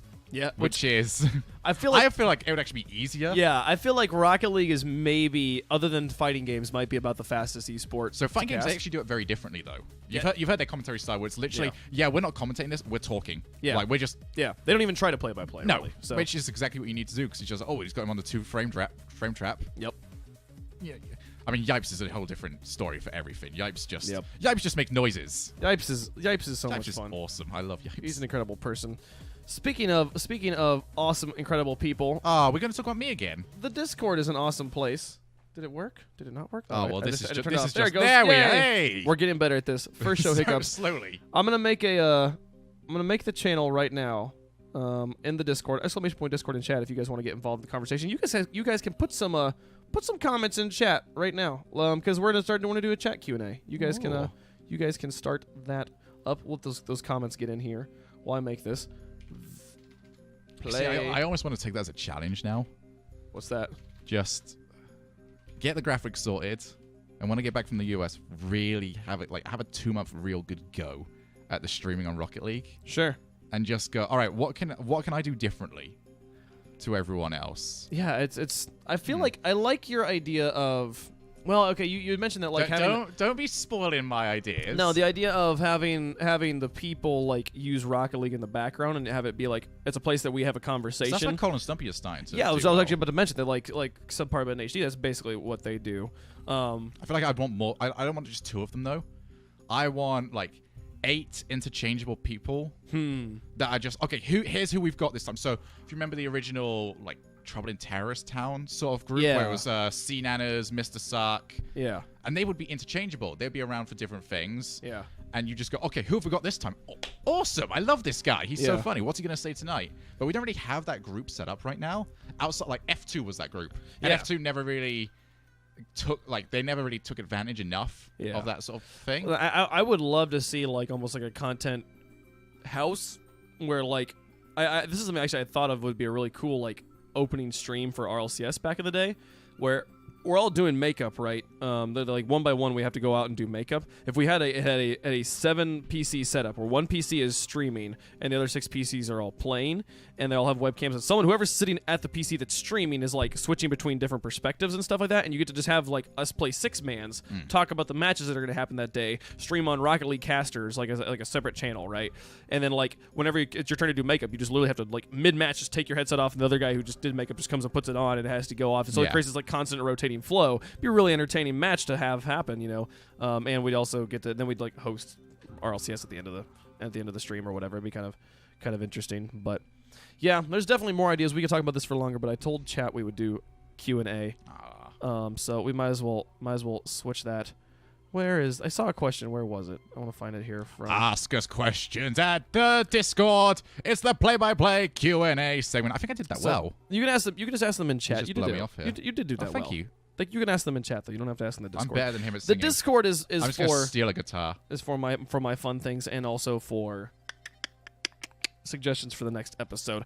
Thy TV, not thigh, but like Thigh. Yes. He's got a skull in his hands while he's asking this. Thy TV, with whom you two enjoy casting most as co-commentators. Oh wow, that's And it's a divisive question. line a bit. 9. To me, I will always just default to saying Carpet because I've casted the most with him, and so he's my bro. He lives out here with me, and his house is 5 minutes that way. It's very, very easy just to cast with him. He's the most comfortable person I have to cast with right now. I'll go with Gregan because I like to just keep guilt tripping him into the fact that he's left me alone all of a sudden, and also DreamHack was probably the most fun I've had. Yeah, it's a great. Also, I also love casting with Gregan. You literally just stop talking, and he just has something. Yeah, and it's lovely. He's always got something. If you have to move out of the Rocket League scene, what other games do you pick? Ghostmaster. Ghostmaster? Ghostmaster. What's Ghostmaster? It's a very old game where you control ghosts, and you're just in a house trying to spook people. And you've got psychological ghosts, and you've got Shiver, and you've got... Okay. Yeah. There you go. You heard it, folks. Ghostmaster. That's going to be our esport. next stream. I want to see you play some Ghostmaster. I'd be down for that. That'd be a lot of fun. For me, I'm definitely in, like... I want... If we're talking about esports, at this point, I think we're just talking about which I'll give you a proper answer What later. esport do we want to have exist that doesn't exist? For me, it's between two things. I want either an e-racer, not Sims racing, but like esports racing. Because the whole thing about esports is you get to do something that you can't do in real life. Rocket League's not possible in real life, so we made a video game about it. I can watch F1. I can watch Supercar. I can watch NASCAR. I don't want those esports. I want pod racing. I want like Mario Kart, but more competitive. Like, take away the like... So what you want is Wipeout. Yeah, Wipeout, Trackmania, Redout. If you've ever seen Redout, I would love Redout to have a competitive scene, but it doesn't. All those games, for some reason, do not do that well, especially on PC. So those don't have a scene. Either that or Arena Space Flight Sim. So like X-Wings fighting against each other sort of thing, but like with real space physics where it's like all thruster based and stuff like that. 4v4. Elite Dangerous has a great competitive like format for it. They just don't have the spectator tools to run tournaments, and they don't have the interest in the scene. The scene's just not I find it so funny, and I can understand why F1 has got an esports scene, because it's very easy for F1 as the company just to go, okay, let's push for that one.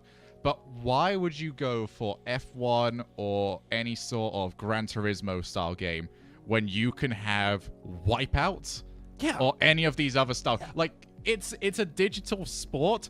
Why not go extreme with it? I don't want to see what I can see in real life. Exactly. I want to see something else. And for me, the thing with the place where like real life racing kind of always loses me is that I watch racing, I watch fast things because I enjoy the sensation of speed, right? And I want to have a sport where people are going as fast as possible, which is probably one of the reasons I love NASCAR, is they slow down the least in NASCAR. Yeah. You know, in F1, when you're watching him go like 200 miles an hour, then he slows down to 60 to go around a corner, and I'm like, there's oh, two it just really kills good me. parts about F1.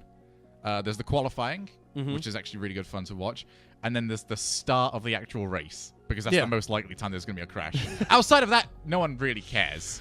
I don't like racing where you have to slow down. In an e-racer in a video game, you don't have to. Like, Trackmania is a great game because it's all about like get your top speed and try to hold your top speed through the entire track. And it's like I really enjoy those racers. That's what I would like to have exist. That would be pretty cool. Next question here.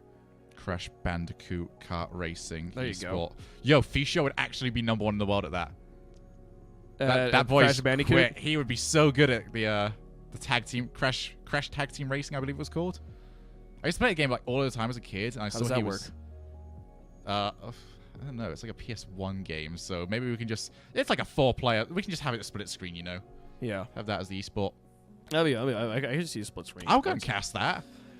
So Brainiac asks, how much do you agree or disagree with the idea that Rocket League as a game suffers from a lack of depth in gameplay? League of Legends, Dota, CSGO all have very deep, varied gameplay. With Rocket League, honestly, it's pretty simple, and the depth is in player mechanics. And I personally, I think it's in what you said there at the end. The depth, there is depth, but it's not tangible.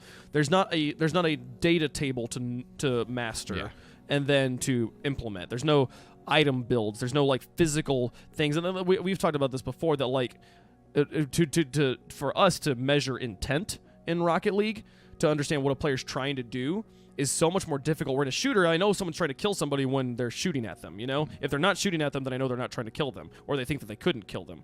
In Rocket League, the difference between a pass, if a person goes over a pass and he orients his car like this is a pass, and or if he orients it like that, then that's a shot. And it's like, for me to measure that is very difficult. To know whether he did it on purpose or not is very difficult. And I think that intangibility is what makes Rocket League feel that it's not deep. When in truth, it has maybe the highest skill ceiling and the most depth of any game. It's just very, very difficult to master. I find Rocket League's strength and weakness are both the same thing, which is just how pure it is. Yeah. And I feel like you could probably make it better. I want to keep how pure the game is, but because everything is just too close together, people can default to this rotation strategy a little bit too easily. The more I hear about it, the more I think to myself, damn, a larger map would fix a lot of issues. That'd be interesting. I would love to see a larger map. Rocket League's the only team-based esport out now that I believe doesn't use at least 5 players. CSGO, League of Legends. Team-based, yeah. I feel like it's just too small right now. Battle Right would be the other one, but like Battle Right's so small. Yeah, but Battle Right's it's got its own stuff there where you can change builds and characters. Yeah. I feel like you just need to this is America. Everything's larger. Let's make this game larger a little bit just to test. Like get some of these players, like especially like the local North American ones, and just take like an urban central, enlarge it, bring them in, and just go, how does this feel? Like let's test. Let's take like a week or so, pay them to come out. Let's just test to see what we can fix. Yeah. Because I feel what we see, like I can sort of go down in a cast and sort of break down the minute differences. But that is it. It is minute. Yeah. I can go on about how a lot is a cherry picker, but he's not always a cherry picker. No, he plays plenty of defense. It's role. Everybody's playing all the roles at once, which makes it very difficult to nail down. And Eat Some Beans, this question kind of relates to this. What do you think is the biggest thing rival series teams have to improve to get promoted to RLCS? And I'd say it's the same thing that the RLCS teams need to improve to win RLCS, which is just consistency and mastering your mechanics. Most of these teams I watch, it's not decision-making that loses them the games. It's mostly the time the mechanics. Decision-making just comes with a little bit more intentionality. Yeah, I agree with that entirely. Some of the rival series teams there that are really, really good. Problem is, and I'm going to sort of speak as the European here, you've got it so hard trying to get into the RLCS as a rival series team. Not only have you got to go through a stupidly difficult qualifying process, you've got to make top 2, which means don't drop more than 2 series. Yeah. And then you have to take on some of the best teams in the world from Europe where the depth is ridiculous. Auntie asks, would you be down to learn how to sing with Wave next week? No. No, he would not. Modernist Stark asks, why is the Rocket League menu still laggy? Probably because you don't have enough dedicated wham for it. Hazmat asks, do you think a community caster... I'm glad you got the reference. Okay. Hazmat asks, do you think a community caster has any opportunity for success in this late in the game? Can anyone else come into the scene as a caster? And I think absolutely. Yes. Like, for the same reason that we, as complete green people, got a job because of that bubble we were talking about, I think that we're not necessarily the best people there is. I mean, it's sort of like Rocket League talent, right? You had the players. You had the players show up like Gibbs, right? He was like, oh, I get to have success early on because nobody knows how to play this. And then you had, eventually he kind of gets phased out. Some other people show up. You have people like Sad Jr. be really good. And now Sad Jr.'s not even in the competitive scene because you have people like Squishy Muffins who showed up and be like, there's these, okay, I got this, and now he's just beating everybody. I think that there's definitely room for you, especially because we've already paved the way to some degree, that people listen to us say, oh, I hear what they're doing, but this they need to change, and that they need to change, and I happen to be really, really good at this over here, and boom, now you have my job, you know? So I think that there definitely is room to grow, especially with how communal the Psyonix is still being right now, how much they are still paying attention to the community. I think there's definitely room. Yeah, definitely coming in is difficult. It's harder depending on where you're from. If you're North American, you've probably got it much easier right now. There's a lot more opportunities for you in North America. Sure. If you're European, pretty much GFIN and maybe some DreamHacks. Yeah, and then there might be more coming up soon. Yeah, hopefully that will increase in the future. Yeah. But if you, I want to be honest with people that do want to try and come in and just like, it is hard right now. It's weird. Like in America, we have groups like Texas Rocket League or Mad City, who are like regionally based, you know. And I don't feel like there's anything like that in Europe that I can think of. So there is like some college tournaments happening, but nothing with like a huge amount of like. There's no sets involved. It's all online based. I believe my boy Mr. Craftman was doing that. Love you, buddy. But yeah, outside of GFIN, there's not really. And GFIN is by far the most fun I've had on any production. Yeah. Because you go in there. It's mostly down to who I'm working with. You know, Cole Stumpy, Johnny, Gregan, Onset. They're all just phenomenal. Yeah. And now that we've got Damascus in there, it's even better. Yeah. But you have to really fight. And you also have to make sure that you are making people aware that you are getting good.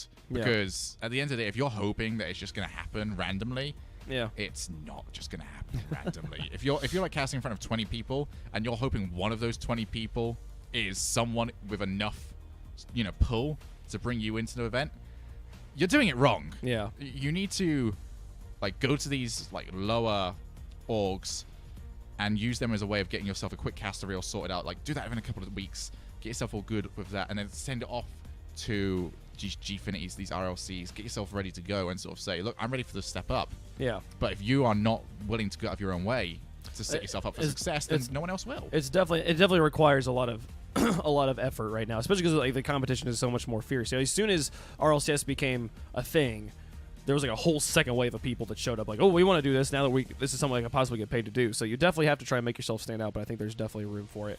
Messiah asks, why doesn't Johnny Boy cast for RLCS? I'll say the truth. Two things. The truthful answer is, one, I don't know. Secondly, is it's not because he doesn't know about Rocket League. The guy definitely knows the game. It's probably more IRL situational things. This is a question we get asked a lot, and dude, we don't know anything. Okay, we don't get told stuff. Yeah, they don't tell us why they don't bring why. Yeah, if you don't know, we don't know. That's almost true about everything. Pretty Where's much. LAN gonna be? If you don't know, we don't know. Yeah, every LAN that's been announced so far, we find out where LAN is when it gets announced. When you find out. Yeah. Squirrel Dude asks, what changes to the underlying mechanics or rules of Rocket League would you make to make the sport more entertaining? Like the way professional sports change timeout rules and catch rules. First off, I think making the game longer, having an ability for players to have like timeouts, having like player swaps mid-match would make things more interesting at least. Having the ability to call a timeout and maybe even like having like a built-in halftime. I personally prefer longer, fewer games to more shorter games. I think that the best of 5, it makes game 1 and 2 feel very useless. I think the best of 3 is the most it ever should be. And personally, I'm a huge fan of best of 1s. I'd love just like a 30-minute game, 15 minutes we take halftime. At the end, if you lost, sorry, that'd be cool.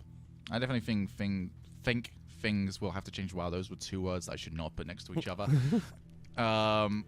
I just don't know what will change. I'm more than happy just to... I'm in a position right now where I don't really know what it would be, but I'd happily just look at all of the options in front of me and just go, I like that one. Yeah, sure. Makes sense there. Competitive wipeout? Yes, that sounds great. Let's do that. I'm a little bit behind on chat if you guys can't tell. Are we going to talk about the season so far? Maybe next week. We'll give you some thoughts. As soon we'll as give you a roundup. Yeah, season plays rounded up. We can talk about like our favorite moments from that. One thing I thought about, and I want to ask Rocket Dailies, is to every week do take his winners and pick our favorite one from the winners. So what's like a winner of the winners? Yeah, exactly. Do like give really the play-by-play stamp of approval. So or something. actually, speaking on talking about the season, very end of the season, I'm actually going to do my own series, which is just going to be a 3-minute break, like a post-mort of each team. Just go, here's what went well for them, here's what didn't go very well, here's what they need to change. Sure. Yeah, which I'm actually looking forward to. We could cover that some of the stuff too. Scanning for questions. When you guys tag me in questions when you do at WavePunk, that actually makes things very easy. Please, I realize everyone's now just going to tag me. His eyes are just going now. Oh, but Games of Steel subscribing for 13 months in a row. Thank you so much. I don't have notifications turned on here on the stream because we're doing the talk show stuff, but I really do appreciate the support. And also just want to give a shout out to, who was it here? Cool Kid, Abacor, Hunter Fishboy, Lord Foxy, J-Max, Stixie, 16JJ, Darkstar Gaming, Syscape, Alex Katrinaker 7 Fan, Princess Ria 123, Hazmat, Odd 166. It got weird for the follows. Thank you guys so much there.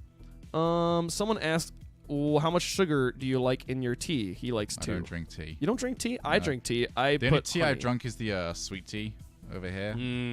Speaking of which, let's go to Gus's for lunch. That sounds great. See if we can get you one of those Sounds cups. good. Yep, sounds good. I actually drink a lot of tea, but I put honey in my tea. I put probably way too much honey. So, let's see. I think we're almost done here. Yeah. Favorite teams this season? We're off the broadcast. We can be a little biased here. I'm trying to think of who my favorite team is. I mean, we already know mine. Just complexity. Mine's just complexity. Just complexity. I can't, like, my entire thing with complexity, I'm going to talk, I'll monologue here whilst you think about yours. My entire thing with complexity is twofold. I've never seen a team that I've been able to, like, be next to whilst I see them working as hard as they are. So they went from, mid-tier team losing to a flip side, and they were the first team that said to themselves, you know what, we're not going to change. Yeah. We will stick together and we will work this out. And to that point, we hadn't seen that before because the esports still new. Everyone was still trying to chop and change. Well, I feel like we had seen that a few times with it was like back in the day with like Precision Z, where just like they stuck together for so long. Yeah, it just never worked. Like, but it was so good to like see them, and then during that off season, because season 3 ended, and that's when Gfinity started. Yeah. So I was getting to speak to them every week, just see, okay, how are you guys progressing? Like seeing them get much better. Yeah. And then you sort of see them develop as personalities as well, because they started off with the interviews being very, like, exactly how it was for everyone back then, where they just didn't really know what to say. And then you can just see the personality starting to develop all the time, where, Metza's now got his little hat. Linus is finally starting to show. Linus is, like, the best human being I've ever met. He's so adorable. Magnus, he's a straight shooter, but I like that about him. Yeah. And just seeing the team, like, develop not only in-game, but personality-wise. And then the fact that their game style that is developed was by far the most interesting and unique that we saw, where, okay, we're going for the 2-1 rotation, but he's out there. He's not defending. This is not a Zane Jackie or anyone. We're not leaving him back here. He's all the way out there. We will find him. Yeah. And he will stay out there until we are basically screaming. It's just so much fun. I mean, I really got sold on them the moment I saw a lot score that ceiling shot against Mockit last season. That was the moment I just went, this is the team I really want to see. Yeah. And I believe that they deserve a lot of what they get. They're pretty awesome. I think for me it's probably just Cloud9 watching a team be as dominant as they've been has been pretty awesome up until G2 with that sweep, but I mean still that's been pretty awesome. Also Flipside's big surprise last week was incredible. So they're going to be a favorite team for me to watch this week. I actually have one player that I really want to shout out here. Yeah. That's K-Dop. Really? Yeah. K-Dop is the best player in the world. Like, we keep chopping and changing on this one, but K-Dop is the most professional player. He's been the most consistently. Like, he's like it's like who's the number 1 spot? We'll be like, oh, it's definitely JNaps right now, or it's definitely Fairy Peak right now. But it's like, yeah, and then K-Dop's at least 2 or 3, and he's been like who's number 1 has changed like week to week. Like K-Dop's been number 2 or 3. I feel like we should just for like move a K-Dop year. into number 1 until we see consistency. Yeah, I think exactly. Else. I think until you can be as good as K-Dop has been for a year, K-Dop's just the best player. K-Dop is the pros pro. Yeah. K-Dop is the man. This is the reason why I didn't believe the Champion's Curse was going to be a thing this season. Because K-Dop is not. He will win a championship and immediately play the exact same amount the following day. Yeah. That is the man who we want representing. I mean, he won the biggest 2v2 and 3v3 tournament of 2017. Like, he's an absolute monster there. We're coming close to the end of the questions here. I'll cut this off soon. Shogun, how useful would you find a win probability index calculator, like can be found in professional sports for Rocket League postgame analysis? I feel like it'd be nice to have just as a storytelling thing, but it's not something I'd rely on. Yeah. It'd be nice for the desk just to have it come on and then have Gibbs complaining about it, as he always does, and then I wonder. I'm always interested in how they come up with those numbers in professional sports, and I feel like it'd be very, very difficult to come up with those. So I'm not a huge fan of formulas, especially when they're not done very well. I had like a rage moment last season where I didn't know I would rage about this, but it was when Octane.gg were doing their end of season, like, who is the best player? Sure. And someone gave it based upon their own little stats formula. Yeah. And it was someone completely out of left field who, I don't remember which the player was. It was just so out of left field that I was just like, no. Yeah. Where are you getting this from? Oh, man. Brainiac asking about the larger maps, 5v5 or 7v7. We talked about that earlier. Definitely would be interested in trying it out for sure. Definitely think we should experiment with it. Keita asks, which region do we think is the hardest to play in?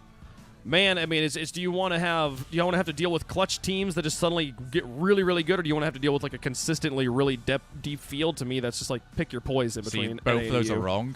You have to go to OCE where That's you have right. to deal with terrible internet. Go to OC, deal with terrible internet, and the Chiefs just pooping on you all day. Pretty much. So what do I think of lag in LCS? I think that lag should never have a place anywhere in any competitive esports, so hopefully those sorts of things get figured out. Can't ignore the fact that it has been a thing.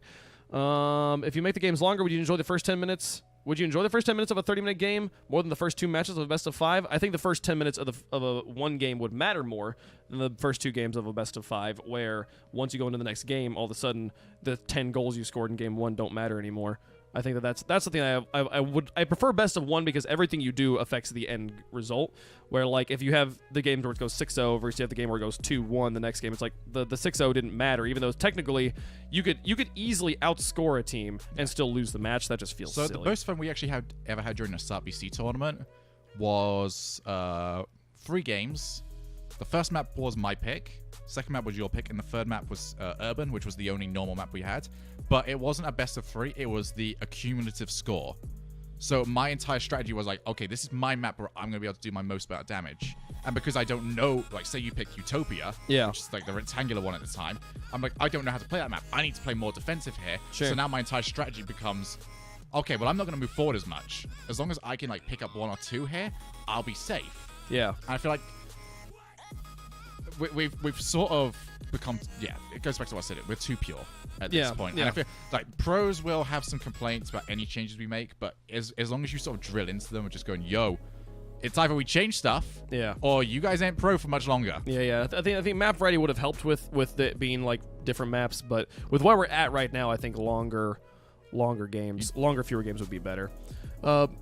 As far as questions go, Eat Some Beans, we did answer your question earlier about Rival Series. You can scrub back in the VOD if you want to find that. Oh My Hessiness, bring back Stadium from Start PC? Sure, I'd love to see that. What do I think of Rogue's new roster? Love Jacob. He's a great guy. They've been making a lot of weird decisions, and that's where I think we'll end the QA for you guys, Double folks. commit. Folks, if you enjoy the show and you want to keep talking about it, be sure to join the Discord, ! Discord and chat for all things Punk Bunker related for my stream, and also check out the channel play-by-play suggestions for anything you want us to talk about on future episodes. For now, I think we're going to wrap this one up. You have any final words here, Shogun? Follow my Twitter. Follow my Twitter as well, folks. I hope you guys all have had a great time. We're going to go over and host Corrupted G because he's streaming right now, and we need to keep people watching things. So thank you all for tuning in, and we will see you next time. Bye-bye.